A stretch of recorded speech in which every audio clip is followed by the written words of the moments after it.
करून घेतलेला आहे आणि सोबतच आसनसुद्धा करून घेतलेलं आहे. बऱ्याच लोकांना प्रश्न पडतो की महानुभाव पंथ म्हणजे काय?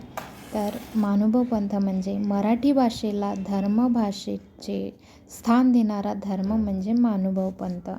महानुभाव पंथातील हा म्हणजे हा श्रेष्ठ, हा कनिष्ठ असा भेदभाव न मानणारा धर्म म्हणजे महानुभाव पंथ.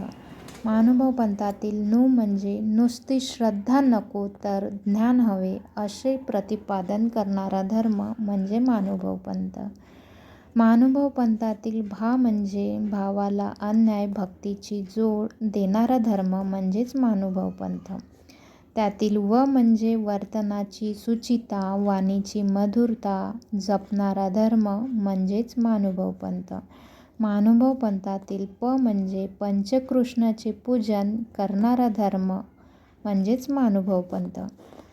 थ म्हणजे थकलेल्या मनाला, दुःखित जीवाला आधार असलेला किंवा देणारा धर्म म्हणजेच महानुभाव पंथ. महानुभाव पंथ म्हणजेच श्रेष्ठ पुरुष. या पंथातील लोक कधीच मांसाहार करत नाहीत. तसेच कृष्ण आणि इतर 5 देव मानले जातात ते मी सांगेलच. गोपाल कृष्ण महाराज की जय. चंदन गंध घे देवा, आनंद कंद श्रीपते, दयेच्या सागरा स्वामी, श्री योगेश्वरा नमो नम. श्री योगेश्वरा नमो नम. श्री दत्तात्रय महाराज की जय.